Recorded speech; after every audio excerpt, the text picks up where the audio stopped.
This week's video is sponsored by Case. Capture with confidence.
Well, good morning guys, and this is the beach that we've kind of made our way up towards now. And as you can see, the tide's still sort of retreating, and we're going to have a bit of a long wait here because what I'm concentrating on is these rocks and different rock patterns and shapes in the sand. So we're going to have to wait for that tide to kind of retreat further and reveal more of these rocks and formations as the day goes on. But I'm going to have a look around, see what we can find for the time being while we're waiting around. There's a few different things like a lighthouse down beyond there. There's some really nice wave action coming in here, and there's the odd bit of this rock that is actually revealed now. I'm going to see if there's anything that I can take a shot of for the time being while we're actually waiting. And then as the day progresses, we're obviously going to get more and more of these patterns to work with, and that's really the reason why I came here today. I wanted to spend time with some of these different shapes and textures in the rocks because they look absolutely stunning. At least the images that I've seen look really, really nice. So I'm hoping for something similar, but we'll have to see how the day progresses. So guys, I found the first little composition I'm going to use. And basically the lighthouse that I pointed out to you before there, from this vantage point you've got the waves coming in from the right hand side. So what I'm trying to do is capture some of that wave motion in the bottom of the frame. I'll press record on the back of the camera here so you can see what I mean.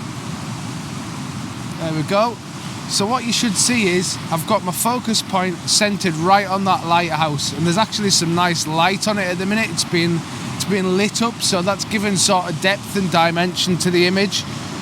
I'm connecting my remote shutter, and basically what I'm doing is just timing it as the waves come in from the right. I've got my shutter speed slow enough just to capture a bit of that texture and detail in the waves because I don't want it too crunchy.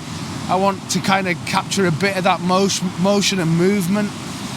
I've got my ISO at 100.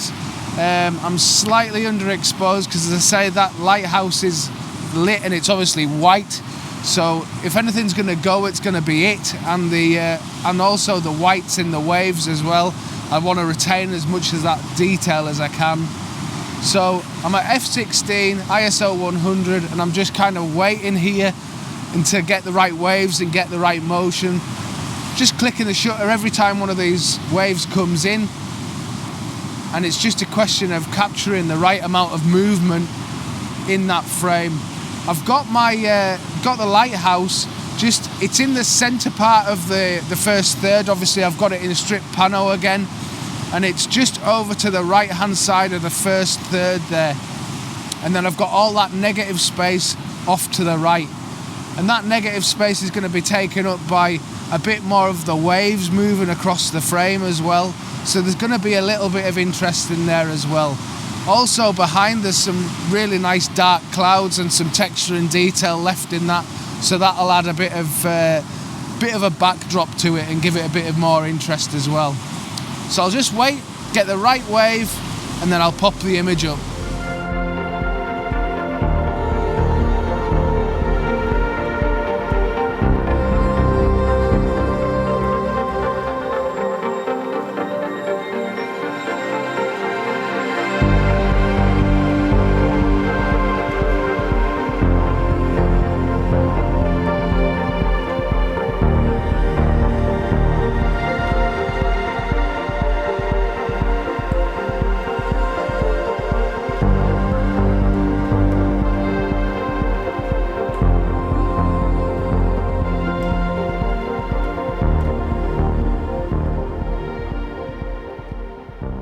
So guys, this is the very kind of thing I've been looking for. Absolutely beautiful textures in these rocks. And I've started here because what I'm finding is, it's very much like woodland photography, this to me, is that there's so much and so many patterns, it's hard to focus in on one subject. So I've spent the last 20 or 30 minutes just walking around, and there's loads of patterns all over these rocks and really beautiful ones. But this one is the most simple I can find to start with, and once I've got that first shot in, I think it'll make it easier for me, or at least I'm hoping it will. As you can see here, there's some lovely textures and details, and almost like an arrow formation going from the right hand all the way over to the left side of the frame. But what I'm going to do is I'll get set up, I'll put the monitor on the back of the camera there, and I'll walk you through what it looks like. Now there's probably a couple of compositions here that might be a square crop, but I'm focused in on a strip pano at the minute because I wanted to get as much of this sort of texture and shape of the pattern of this rock in the frame as possible. But we'll have a bit of a play around with it. I'll get you to the back and then we'll see where it goes from there. Right, so I'll just press record on the back of here again. Now what you should see is I've got the focus point. There's a whole load of textures and patterns going from right to left in the frame, and I'm actually focused in the center of those middle thirds there, and I've got the arrow formation that's going that way. I've got my focus point on one of those arrow sections in the middle there. Now I'm far enough back here, I don't think I'm going to have to focus stack. I'm using the 100 to 200 lens, and at the minute I'm at about 100. So I think I'll be okay in not focus stacking. I'm far enough back to avoid that, I think. But I think what I might have to try is I'm going to try a case polarizer, see if that helps bring out some more of these colours. But for now, what I've got is ISO 100. I'm at a 1/10 of a second at f16. There's no wind, there's no breeze, so I've got nothing to worry about there. So I've got an even exposure right the way across, and I've got that strip pano right across the frame as well. And I think that looks really nice on the back of the camera at least. I'll try a square crop as well, but we'll see how it goes. This week's video is sponsored by Case Filter's Magnetic Revolution System, made from toughened Wolverine glass, lightweight, fast and optically neutral. Be part of the revolution. Right, so looking at the back of this, I've decided that because where that arrow shape goes down, that's kind of in the lower part of the curve, and then the curve actually comes back up and round towards me, and the same on the lower section, it curves back around towards me again. So just to be on the safe side, I don't think I need to do it, but I'm just going to be on the safe side and adjust my focus point. I've selected one in the middle where the arrow shape is. I'll take that shot, and then I'm going to select one just above it in the next box above, and I'm going to take a shot up there, and then same again on the lower section, on the lower third, just below it. Just move that a little.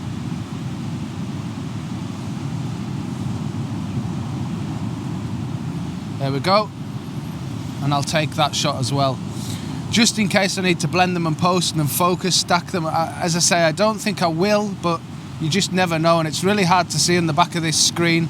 Even on the bigger screen up here, it's really difficult to tell whether when I'm zooming in, whether it's just soft because I'm zoomed right in, or whether it's soft because there's a depth of field issue. But that should sort of negate the problem. There shouldn't be too much of an issue. Later on in post, I can blend those if I need to. And if this shot's turned out okay, I'll pop it up now for you.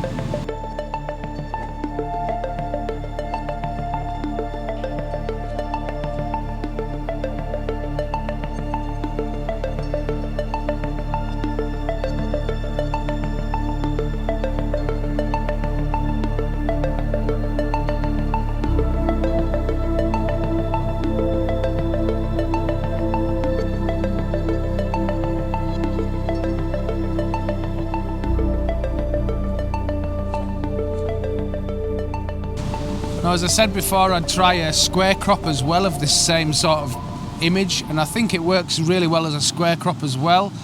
I'll just pop record. There we go. So then you can see I've got that arrow formation almost in the center of the frame this time. I've got my focus point bang on in the middle there, as you can see, if I select it. There we go. So I've got it in the middle third, that arrow section running through. And then what I'm going to do is do exactly the same thing as I've just done and make sure I focus stack as well. I'm just going to take an image, single image without focus stacking. And then if I check that in post and find that it's soft in the corners, I can sort that out. So what I'll do is I'm going to select a focus point above that again, take that image, and then the same in the lower section. There we go. And then take that image as well. This is all just to be on the safe side. When you come to new locations, and especially if these locations are further afield, I always do this just as a matter of course, because you don't want to get back and find that you've just taken an image and it's soft in the corners, when all it takes is just taking an extra couple of images just to make sure that you definitely get this sharp. But I think this image works well as a square crop as well, as you can see. But what I'll do is you should have now seen both of them. Let me know in the comments which one you prefer, either the strip pano or the square crop. Although I think both work, but give me your thoughts.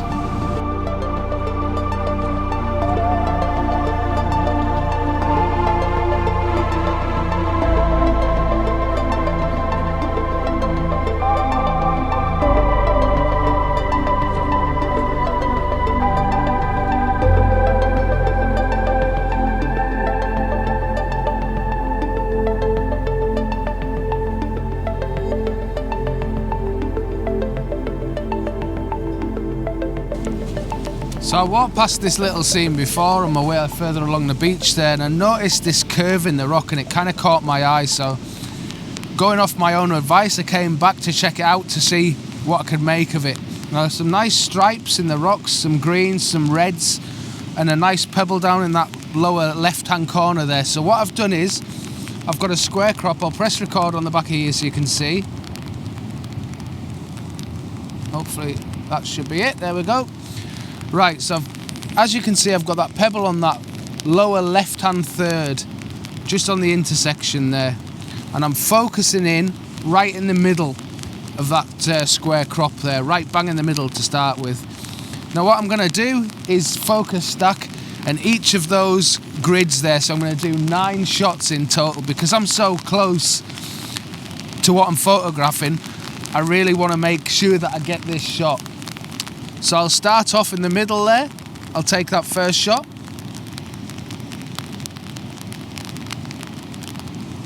That's the first one. And then I'll move into the next one above. Take the next shot. And I'll do that in each of those grids and blend it in post to make sure I've got maximum sharpness right across that frame there. Now also what I'm doing is I'm using my case polarizing filter just to bring out those colours a bit more and to neutralise any of the glare that's coming back off the rocks. I want to capture as much of that colour as I possibly can. So polarizer on and then do all these focus stacks. When I get all of this done, I'll pop the shot up for you.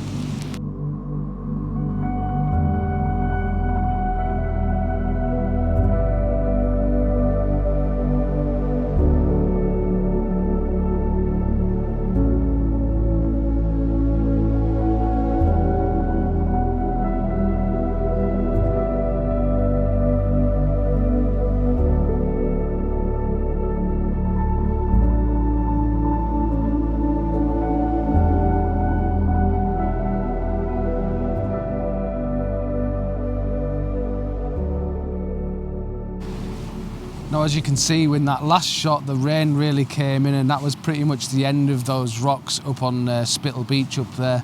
It just came down too heavy and there's nothing really we could do about it. And we were quite away from the car at that point, so we've headed further down the coast now, back towards Bamborough, and we're on a place called the Links, and off in the distance there you can see Holy Island and Lindisfarne off in the distance there.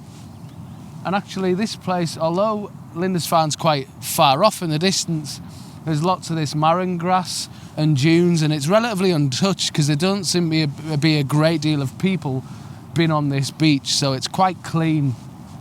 So what I've got lined up is here, there's this lovely marron grass. We've got direct sunlight now, so it's illuminating all this foreground grasses really nicely. So I've got a composition set up. I'll get you to the back of the camera and walk you through it now. Right guys, hopefully what you should see, I'll press record on the back here now, is I've got all this marron grass running along the foreground here. And just before of course I've put all this on and I was about to tell you about it, all the lights disappeared off it, but you'll get the idea, is all this marron grass in the foreground here was illuminated by the sun. It was given a really nice sort of foreground interest.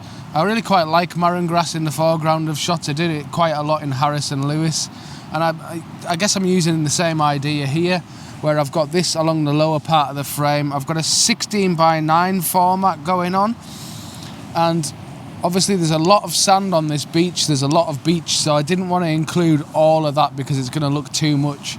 So that's why I'm using this marron grass in the foreground to break that up. And then I've got the sand beyond, and then obviously the sea, and then beyond that, kind of on that middle third, is where Holy Island and Lindisfarne is. And then above that, you've got all those clouds, which are really nice and dark and moody. And there's a rain shower just moved through. You can probably just see in the background there, there's a lovely great big rainbow behind me. Now that would have been nice over there, but isn't to be, so it's just a way out to sea, and we're not really got anything going on with it, so I'm not going to bother with that. I'm going to keep focusing on this shot I've got here.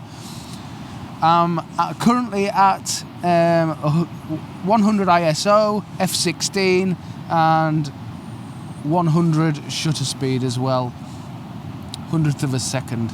So that's about right for me. It's good. There's not much wind, there's not much breeze here, so I've got nothing to worry about sharpness or anything like that. It's pretty good really. So I'm just going to grab this shot.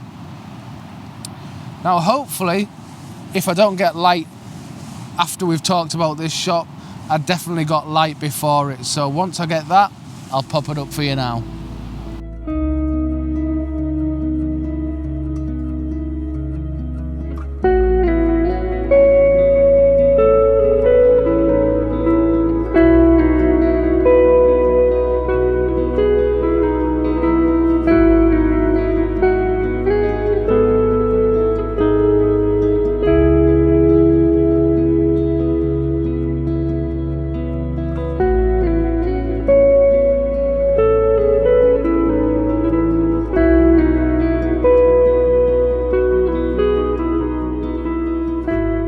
So guys, as you can see, we've been rained off again. We've kind of moved down the coast the whole day and we've been rained off everywhere we've gone. So we're going to call it here, I'm afraid. Hope you've enjoyed the video. Like and subscribe if you have, and I'll catch you on the next video soon. Take care guys. Bye bye.